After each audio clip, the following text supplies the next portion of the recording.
میں اپنے نوجوانوں سے خصوصی توجہ کا طالب ہوں اور امید کرتا ہوں کہ وہ توجہ فرمائیں گے کہ موجودہ حالات میں اس وقت ہماری ذمہ داری کیا ہے۔ ایک دور گزرا جب انبیاء کرام اور بالخصوص سید الانبیاء صلی اللہ تبارک و تعالی علیہ وآلہ وصحبہ وبارک وسلم کے فضائل و مناقب بیان کرتے وقت لوگ اکثر شش و پنج میں رہتے تھے کہ ہم اس کو بیان کریں گے تو لوگ مانیں گے یا نہیں مانیں گے، اس لیے کہ 1857 کے بعد ملک میں ایسے حالات بنا دیے گئے تھے تاکہ جب بھی رسول اللہ کے فضائل پڑھے جائیں تو اس کا مذاق اڑایا جاتا تھا، اور جو روایات پڑھی جاتی تھی یا تو اس کو من گڑت قرار دیا جاتا تھا یا تو اس پر ضعف کا الزام لگایا جاتا تھا۔ لیکن بھلا ہو ان قلندران وقت کا جن لوگوں نے لوگوں کی پرواہ کیے بغیر حضور اکرم صلی اللہ علیہ وآلہ وسلم کے فضائل اتنی کثرت سے پڑھے کہ باطل نوزائیدہ تحریک دم توڑ گئی، اور اس وقت اب پوری توجہ اولیاء اللہ اور ان کے فضائل اور مناقب کی طرف ہے۔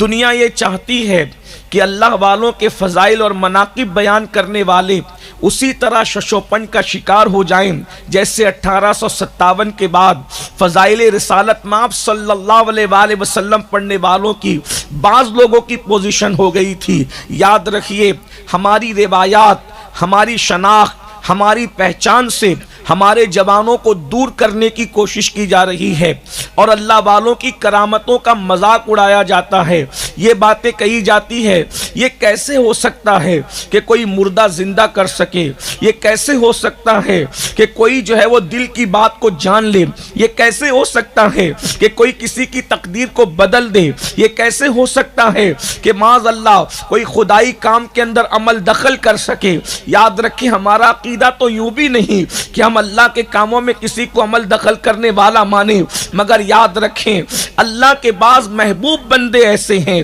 کہ جن کی دعاؤں سے تقدیر بدل جاتی ہے۔ اس کے شواہد قرآن میں موجود ہے، احادیث رسول میں موجود ہے، دلوں کے حالات جاننے کی کیفیت احادیث مصطفیٰ میں موجود ہے۔ کسی ولی کی دعا سے مردے کو زندہ کرنے کا واقعہ قرآن مقدس کے اندر موجود ہے، لیکن بات اتنی ہے ہماری قوم کے پاس علم نہیں ہے، علم نہ ہونے کی وجہ سے انہیں گمراہ کیا جاتا ہے، اللہ والوں کی کرامتوں کا مذاق اڑایا جاتا ہے۔ اور بعض ابن الوقت حضرات کا حال یہ ہے کہ اللہ اکبر باطل کی زبان میں زبان ملا کر کے اللہ اکبر معذرت خواہانہ رویہ اختیار کر کے وہ بھی اللہ والوں کی کرامت سے ہاتھ سمیٹنے کی کوشش کرتے ہیں۔ اچھی طرح یاد رکھیں، دنیا کے حالات بدلتے رہتے ہیں، مومن وہ نہیں جو حالات کو دیکھ کر کے بدلتا ہے، مومن کی شان یہ ہوتی ہے کہ وہ حالات کے رخ کو بدل دیتا ہے، وہ حالات کے رخ کو تبدیل کر دیتا ہے۔